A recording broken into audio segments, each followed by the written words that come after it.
We are in the book of Numbers, and we're going to start the first chapter. And we're going to try to get through chapter 2. Now, when you come to, Genesis, Exodus, Leviticus, when you read the book of Genesis, it's got a plot. You start with the creation, and you go all the way to the children of Israel being taken into Egypt. And you got a pretty interesting storyline that's going along. And then you come to the book of Exodus as the children of Israel are delivered out of Egypt. And we have the plagues and Pharaoh. And then you come to the book of Leviticus, and it's really just laying out how God's to be worshipped. He lays out the whole picture that God is a holy God, and God was going to prescribe to the children of Israel how he's to be approached and how he's to be worshipped. But now we come to the book of Numbers, and God's going to be preparing an army. As they're going to begin this journey into the promised land. You read the title of the book of Numbers, and you kind of, it's not one of those exciting titles, right? You kind of like, why can't we get to the book of Romans or the book of Corinthians? But the book of unless you're an accountant, if you're an accountant, you're going, oh, this is an awesome book. But he's going to lay out a lot of details for us. Numbers are important. You think, well, I'm not really good at numbers. You look at numbers all the time. You ladies, 50% off. Right?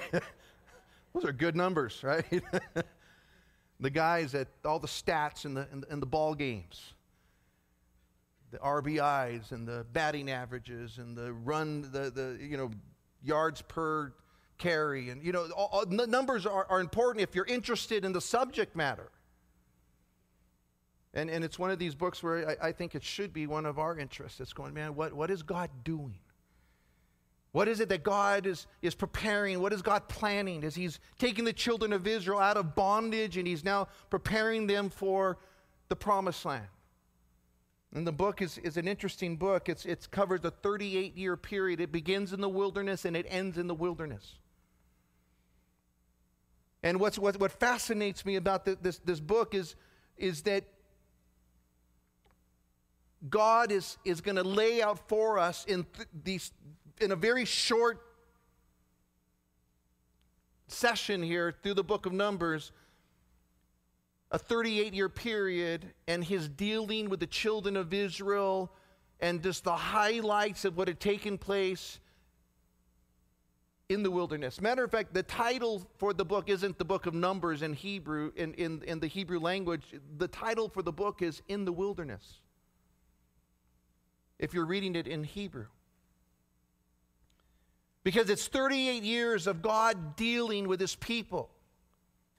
And we're going to look at two different generations. I think it's important to understand they're going to be in the wilderness for 40 years, and it really was an 11-day journey from Goshen, where they were enslaved, to the promised land. 11 days. And for 40 years, they're in the desert. Less than 2 weeks, they could have been in the promised land. But the first generation was living in unbelief. And as we come to chapter 1, we're going to be getting a genealogy, or a census that's being taken in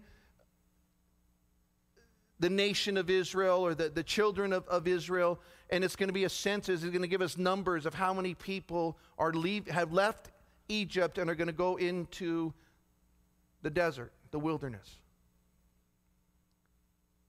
And one of the things that blows your mind as you're looking at this is that this group of people, for the most part, don't enter the promised land.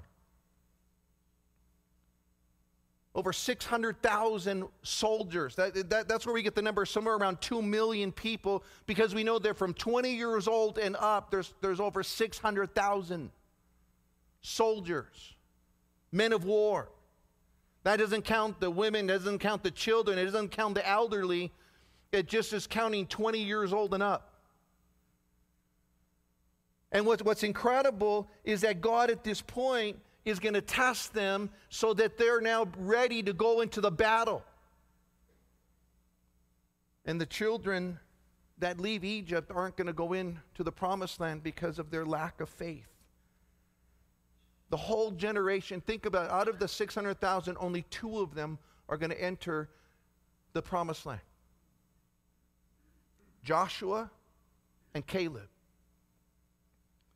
Because these are the only 2 that believed that God was capable and able of delivering them into the promised land and from their enemies. And so we're going to watch this whole thing transpire, and it's only those who were 20 years old and younger that are going to enter into the promised land, with the exception of those 2 men.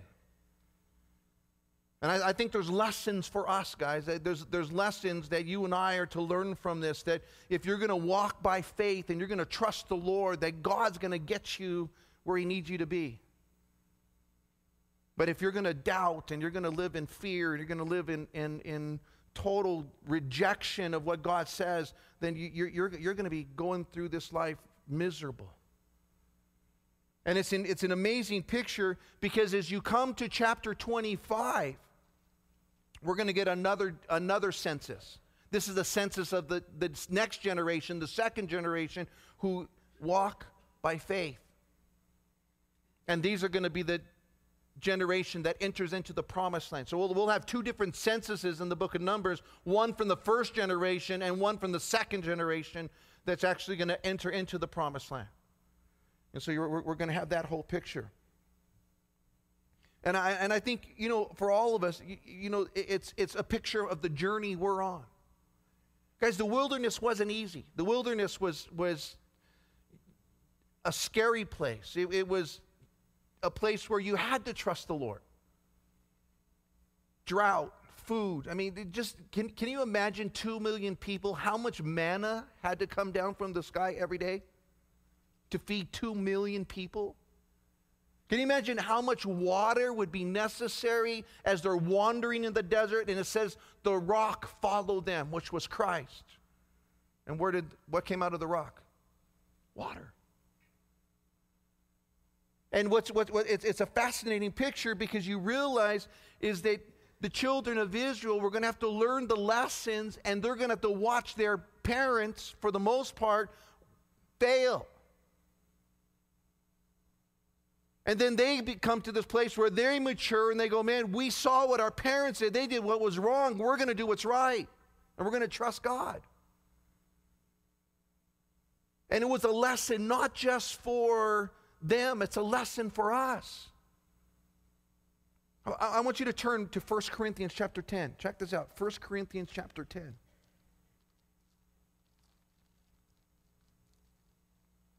Paul's going to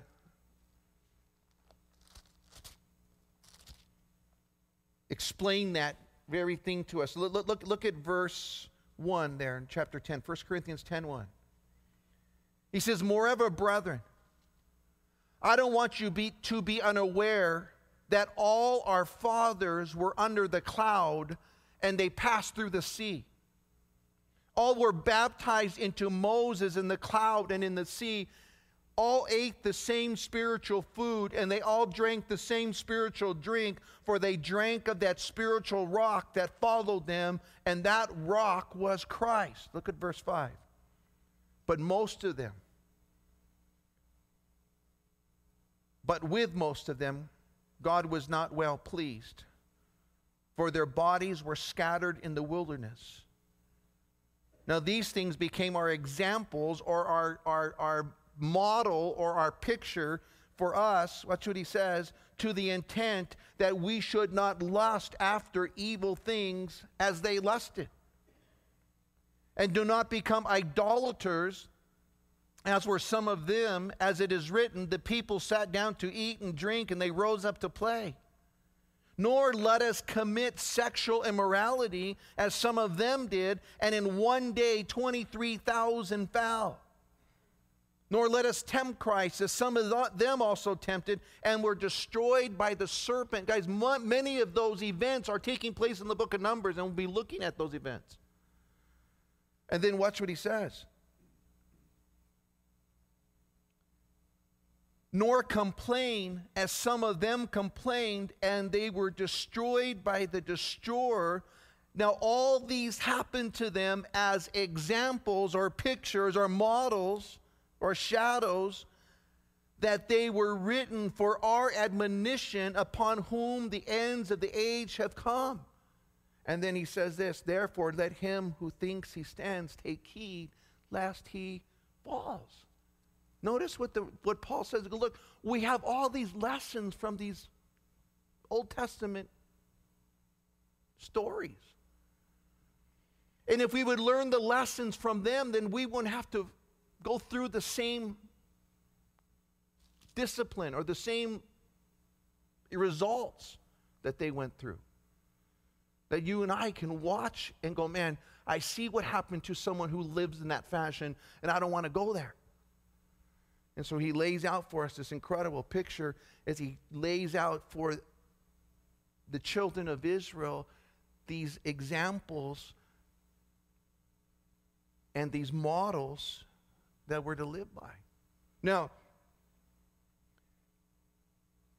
I think there's an incredible picture here as well, is that God's going to give them order in the camp. He's going to lay out for them where they're to be stationed, how they're to be dispersed. He's going to lay to them where the tabernacle was to be, where the Levites were to be, where all the different tribes are to be located, because God's a God of order. And God's got a plan. And he's got a plan for their lives as well as he's got a plan for our lives. And if you and I are being led by him, then he's going to accomplish his plan in your life. And I think we're going to be numbering these guys. They're going to be going saying, there's this many men, there's this many men, and they're going to throw all the different tribes. And I think the whole picture is that they were in this together. They weren't going to accomplish this one tribe at a time or one person at a time. This was the nation that God was going to lead and guide and protect. And he was going to fight their battles for them. And I think for all of us, guys, the church is that same picture, that we're in this together. We're the body of Christ. And if you think you can do this on your own, good luck. We need each other. And we have to be counted. We have to be part of. We have to commit ourselves and say, hey, I'm in. Because you can't do this on your own, right? And he's going to lay out for this. This is a war that we're in. Because one of the things he's going to lay out in the book of Numbers is that here's the men of war that are going to go into this battle for you. Here's the guys that are going to fight. And I don't think the Bible in the New Testament talks about this whole picture of warfare lightly. Because we don't fight a physical war, but we fight a spiritual war. And he says, take the sword of the Spirit. Take the shield of faith. Shod your feet with the gospel of peace. You know, he gives us the helmet of salvation. All of these pictures for what? For a warfare, because you and I are in that battle. We're battling it together. And you need someone to have your back like I need someone to have my back. But if you're solo, man, you're in a very vulnerable place and you're isolated, you know, and the enemy has greater access to you. That's why we're here to aid one another, to encourage one another, to strengthen one another, to serve one another, to help one another. Because we are in a battle, and this is a war, and this is in our home. And so the book of Numbers, man, he lays out all of these things for us, and he's going to lay out for us, man, this whole picture of what it means to live by faith and what it means to trust God and believe his word and to hold on to the things that he's promised. I think one of the most difficult things you're going to find in the nation of Israel is that because they're in the wilderness for so long, they started to lose sight.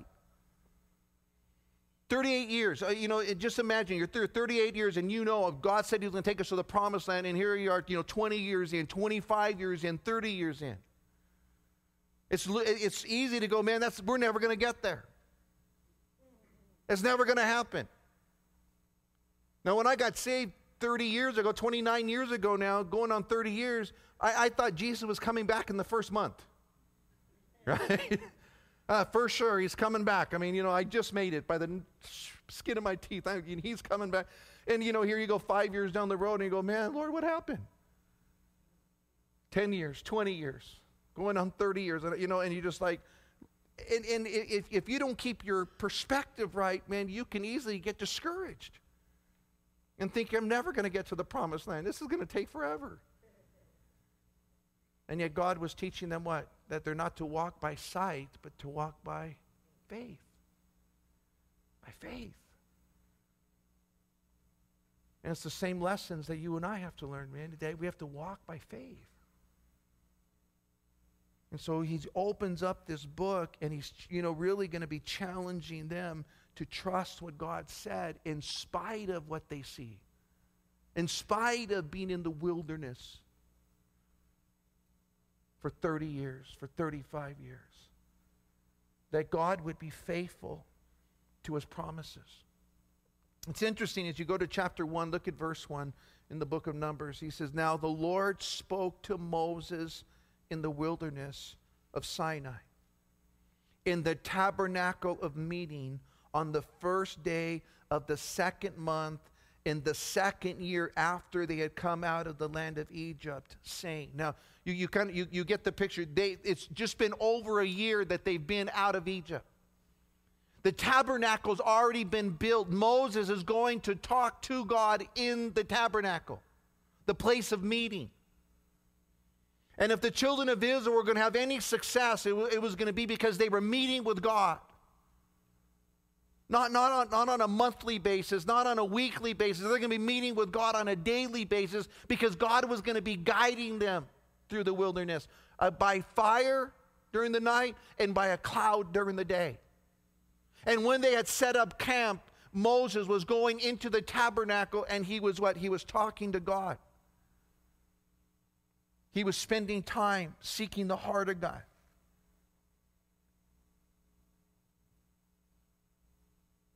And it was going to be a one-on-one conversation so that he continued to have the right perspective on life. And guys, that's vital for our Christian life, that we're spending time speaking to God and hearing from God. Speaking to God as we're praying and as we're asking God, what do I do in this situation? Or God, what decision do I make concerning a career or a wife or a husband? Or that we're asking God for wisdom and direction. And then we're taking the time to hear what he says to us as we're opening up his word and saying, God, I spoke to you, now you speak to me. This is the living word, God's word. And that we take the time to hear it. Because if you lack in that arena, then it's easy to get misguided in your Christian life.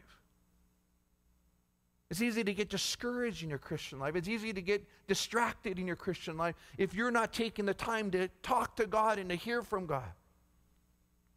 And it wasn't just hearing from God individually, it was hearing from God corporately. They were to go to the tabernacle and they were to worship God as they would bring their offerings and their sacrifices in so that they were continuing in communion with one another.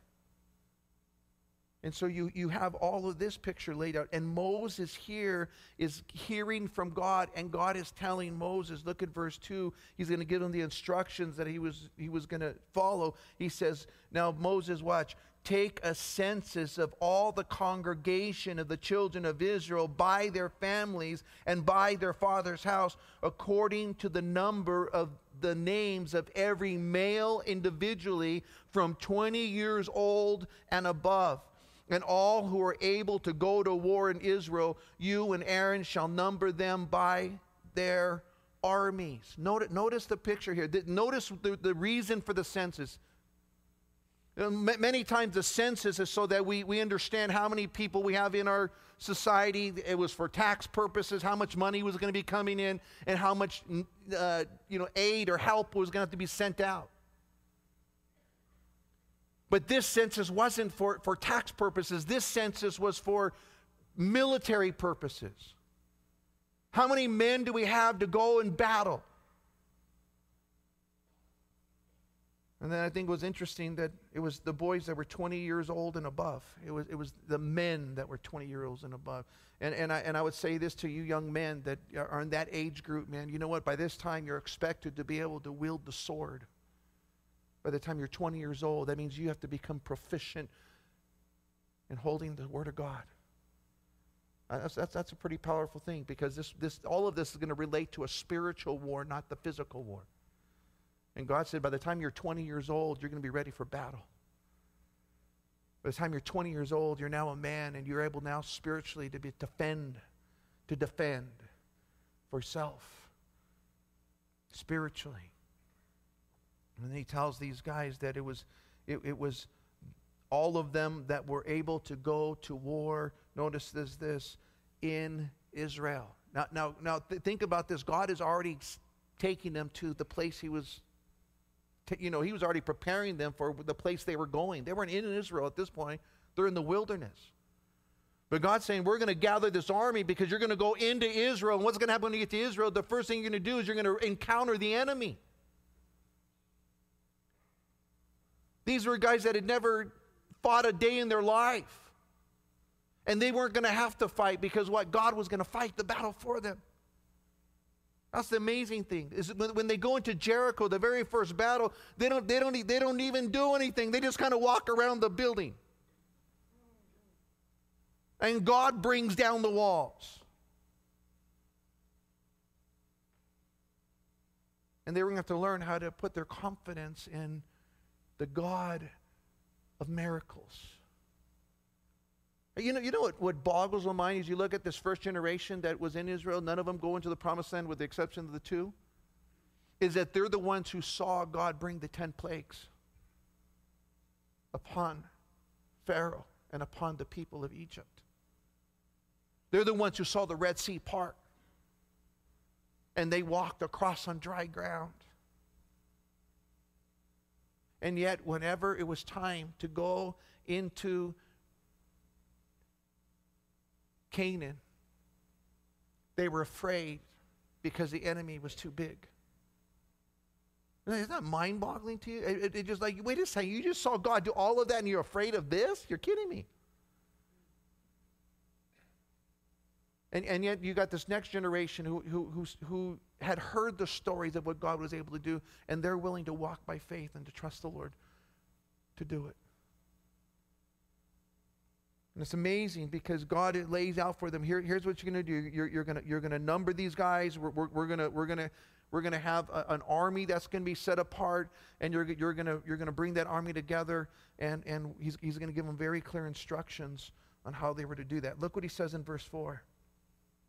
And with you there shall be a man from every tribe, each one the head of his father's house. And these are the names of the men who shall stand with you: from Reuben, Elzar, the son of Shittior; from Simeon, Shelomiel. Now, I'm going to mess these guys up bad, just so you know right now. I'm going to pretend like I know their names, but I really don't, okay? So I've been told, just act like you know what you're saying. So, the son of Zuladadar, Shilashadadar. From Judah, Nashon, the son of Amminadab. From Issachar, Nathanael, the son of Zoar. From Zebulun, Eliab, the son of Hulon. From the son of Joseph, from the sons of Joseph, Ephraim, Elishar, the son of Ammuahud. From Manasseh, Gamaliel, the son of Pedazur. From Benjamin, Abidan, the son of Gideone. From Dan, Ahazur, the son of Amishadai. That guy. From Asher, Pagiel, the son of Okran. From Gad, Elisaph, the son of Duel. From Naphtali, Ahira, the son of Enam. These are the chosen from the generation, leaders of their fathers' tribes, heads of the divisions of Israel. So he lays out the 12 tribes, and he gives a leader, because at this point, they're descendants of Simeon and Judah and Reuben and Issachar and Zebulun and Ephraim and Joseph and Manasseh and Benjamin. You know, their descendants now, they've now raised up one within the group that was going to be the representative for them, the leader that would be over that particular tribe. And he lays out for them. These are the, now, and I think this is what fascinates me about that. God was concerned about every one of the tribes. And God was concerned about the men that were going to be leading these battles and going into war. And he names them by name. And he says, these are the guys who are going to be taking this role in this position. And God's the one who raised them up to do that. And I, you know, you look at, you know, God continually accomplishing his purposes through men, through women, through people that are available to God. That God's not impressed with any of us, but if we're willing to stand up and say, God, will you use me? Then God takes that feeble life and he begins to pour his Spirit into it. And here's these men who God had set apart, and they were the chosen ones from the congregations that God was going to set in this incredible role and position to represent the different tribes of Israel. And then verse 17, and I love this, he says, and Moses and Aaron took these men who had been mentioned by name, and they assembled all the congregation together on the first day of the second month, and they recited their ancestry by families, by their fathers' houses, according to the number of names from 20 years old and above, each one individually. Now, can you imagine? We're going to get into some pretty big numbers here. And all of them were now registering. They were coming with the census and saying, you know, this is the family. And he just begins to name down all of the men from all the different tribes that they were over.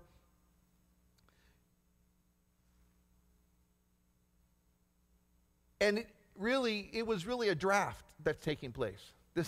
And everyone was included in the draft. You know, you kind of like, you're 20 years old and old. I mean, and it didn't even say that you were too old anywhere.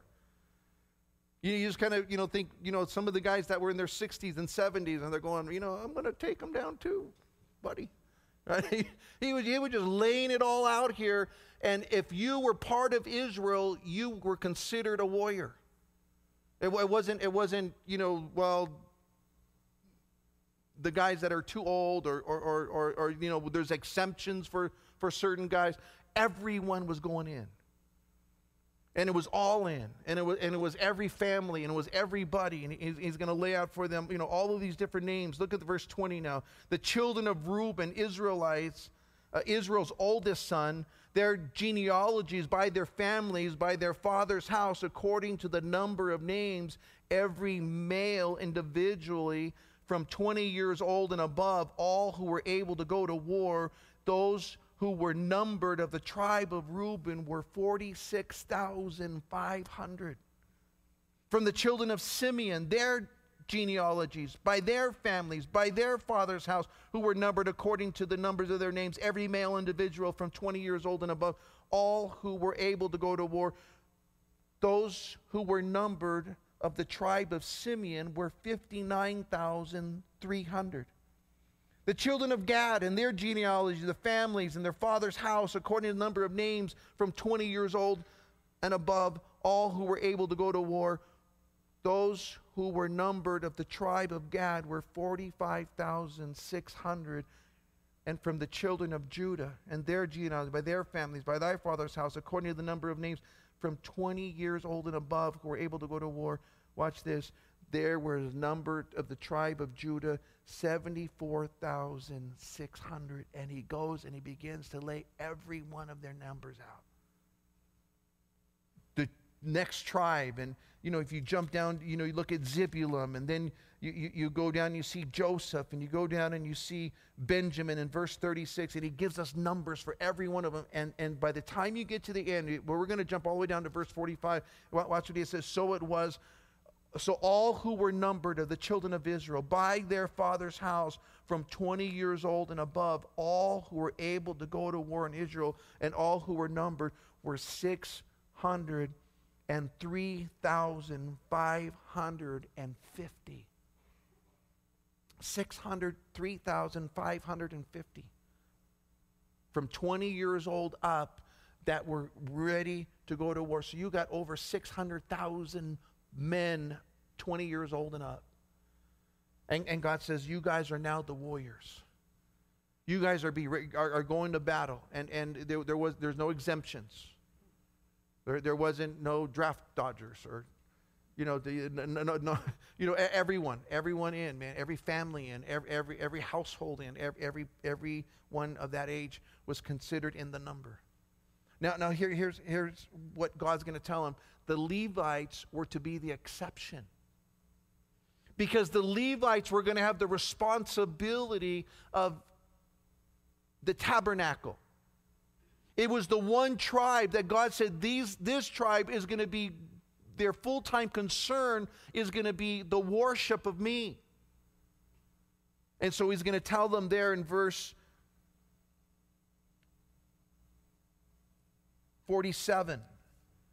But the Levites were not numbered among them by their father's tribe, for the Lord had spoken to Moses, saying, only the tribe of Levite you shall not number, nor take a census of them among the children of Israel, but you shall appoint the Levites over the tabernacle of the testimony, over all of its furnishings and all of the things that belong to it. They shall carry the tabernacle and all of its furnishings. They shall attend to it and camp around the tabernacle. Now, the Levites had the role. Now think about it. You're walking down, across the wilderness, and the Levites were responsible for carrying all of the utensils, all of the walls, all of the different, parts of the tabernacle.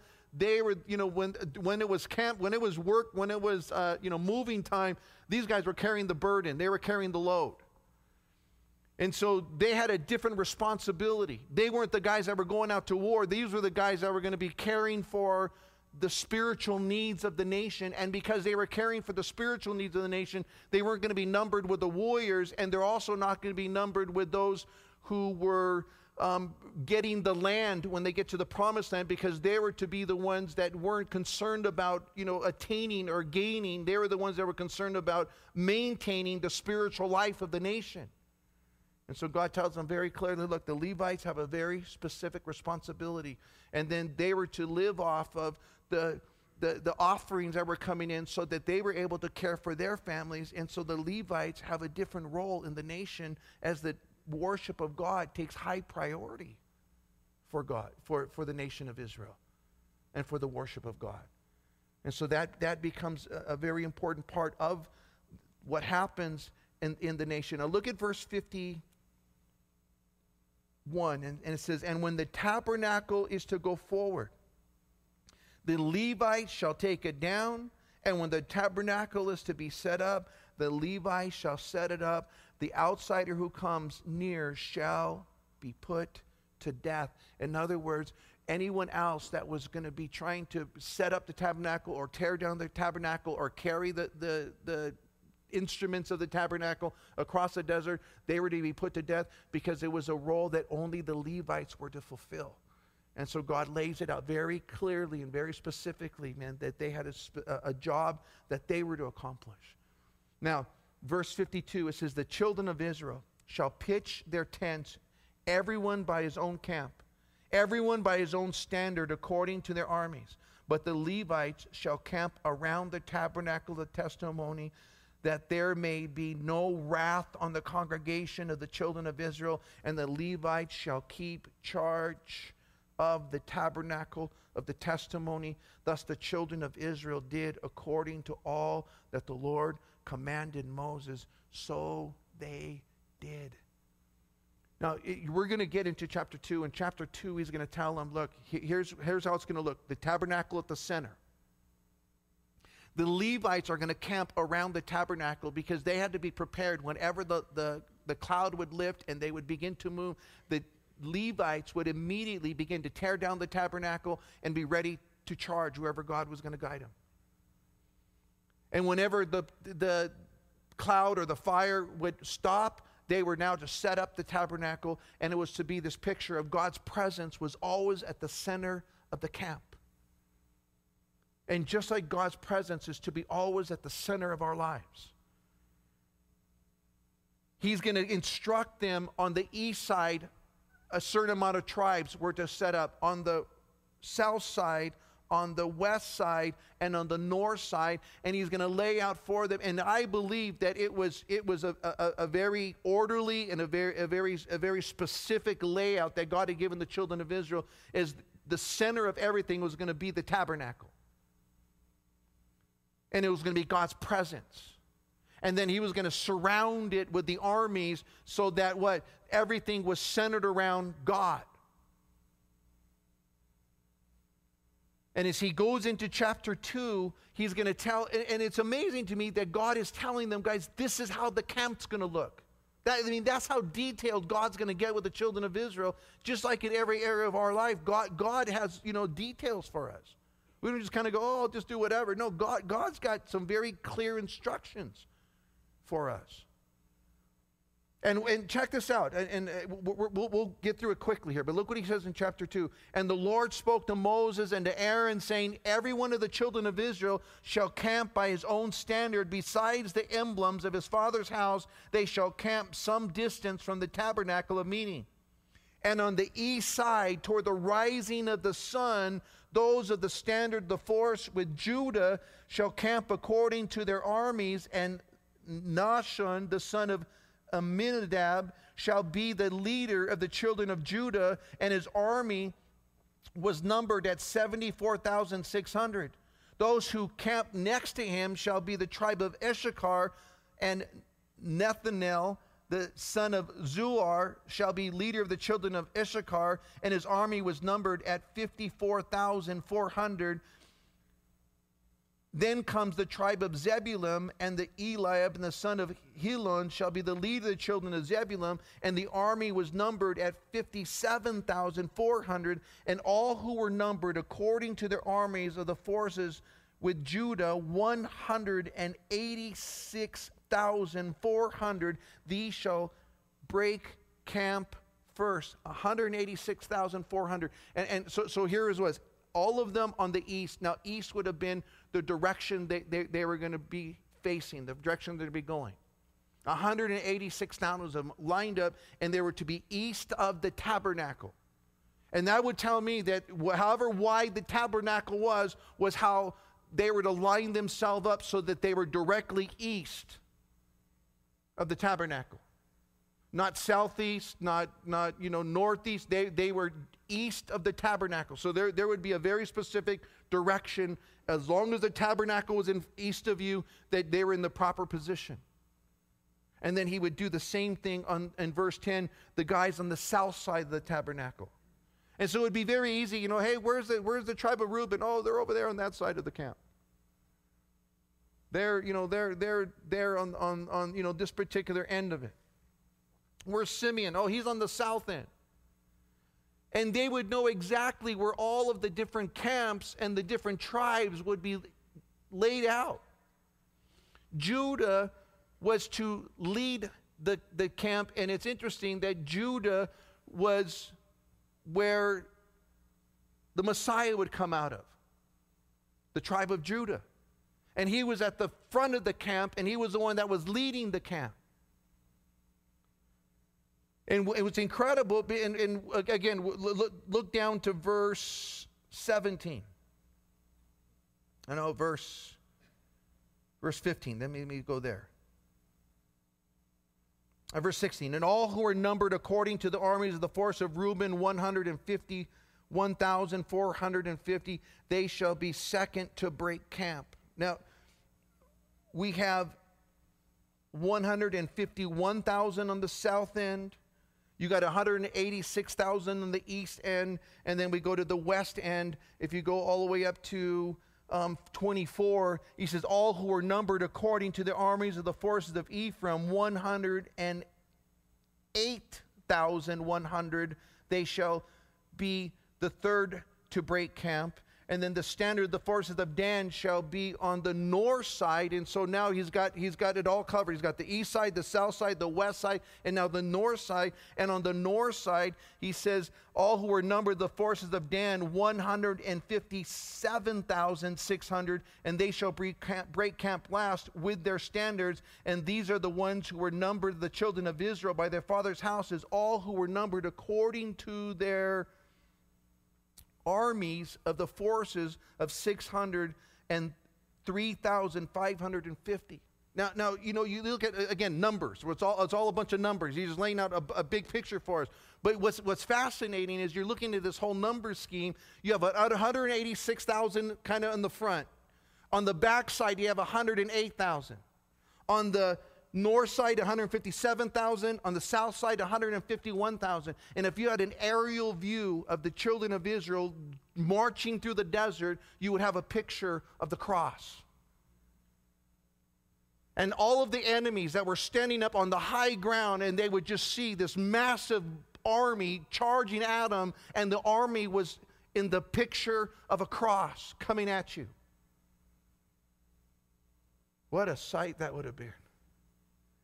And in the center of that cross would have been the tabernacle, the ark, and the Levites carrying the presence of God as they went into this new ground and this new territory.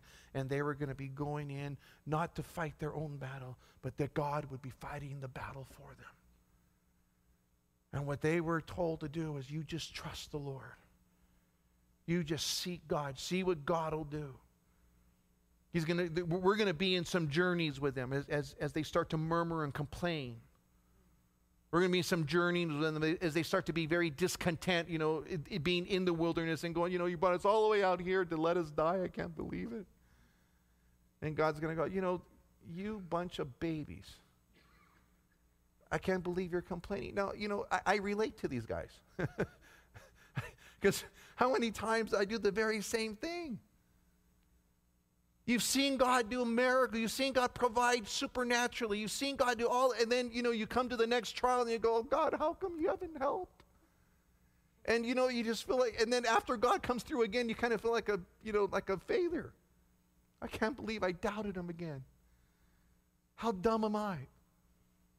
And then, you realize that we're in this broken body, man, and we're just constantly having to come back and remind ourselves, God's faithful. God's able. God, help me to keep my eyes on you. As soon as I get my eyes off the Lord, I start to put them on the situation. The sky's falling. It's just unreal. As long as I got my eyes on the Lord, man, let's charge. Let's do whatever. Let's jump. Whatever's in front of me, let's go for it.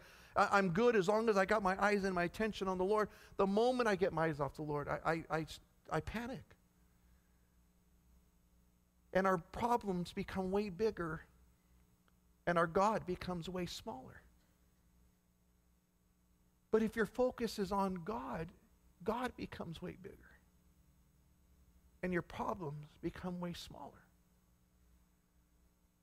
And these are the lessons the children of Israel were going to have to learn on their own. They were going to have to go through this whole time as they, are going through this journey together. Many of them are going to fall in the wilderness. Many of them are never going to get into the promised land. But there's going to be some that are just going to say, God, whatever you want to do, you can do. Caleb, he was in his 80s before they ever got into the promised land.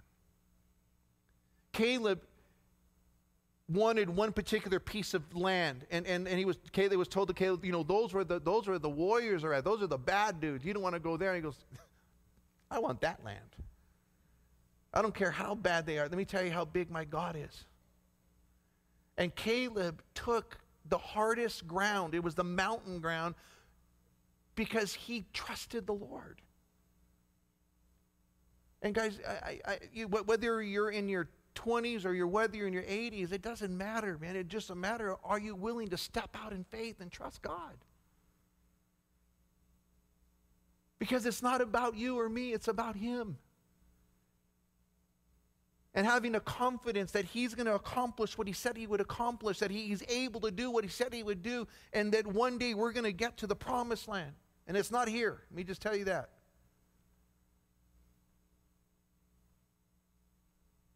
But you and I as we're in this wilderness and we're fighting this battle, I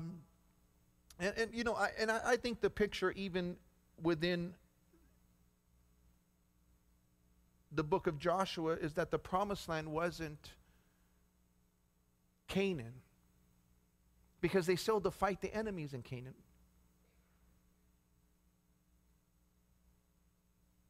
The promised land's heaven. But we can have victory while we're here. We can have great success for the kingdom of heaven while you're here if you're willing to trust the Lord, if you're willing to get into this battle and say, God, whatever you want to do, there's nothing too big for you. Whatever you want to do, God, you're capable of doing. I just want to be a soldier that is faithful to follow you. Because the only thing that is going to bring success to the children of Israel in all of this is that they were following the Lord. The pillar, the fire. Guys, it hasn't changed one bit. It hasn't changed one bit. God does as he pleases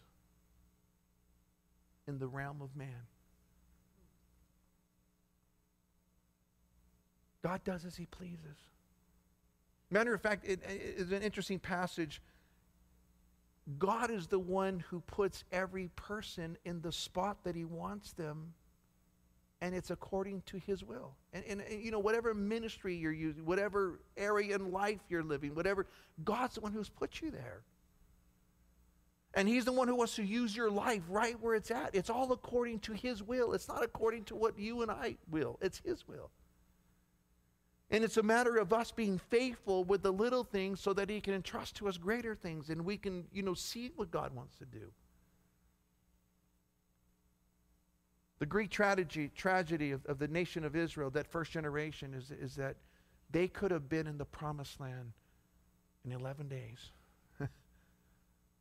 They could have been in the promised land.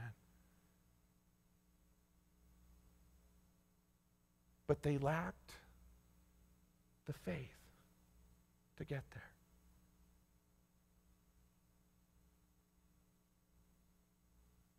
And the victorious Christian life is attainable for you and for me. It's just a matter, are we willing to obey him? Are we willing to surrender to him? Are you willing to say, God, I'm all in. Count me in the number. Put me in the war. Station me where you want me to be stationed so that I can be effective for the kingdom that's eternal and for your glory. I think that's the picture here. The next couple weeks, chapter 3 and 4, is we'll be looking at the roles of the Levites and all of the different duties that they would have. And then it heats up, man, as we get to watch God communicating. And the children of Israel complaining. I think there's some valuable lessons, and I'm excited not only getting through the book of Numbers, but as we come to the last 5 books of the book of Moses and into the book of Deuteronomy, as we're watching all the way till we get to Joshua as they begin to enter into the promised land. Man, incredible lessons that God is going to be teaching the nation of Israel, and I think even more so the incredible lessons he wants to teach us.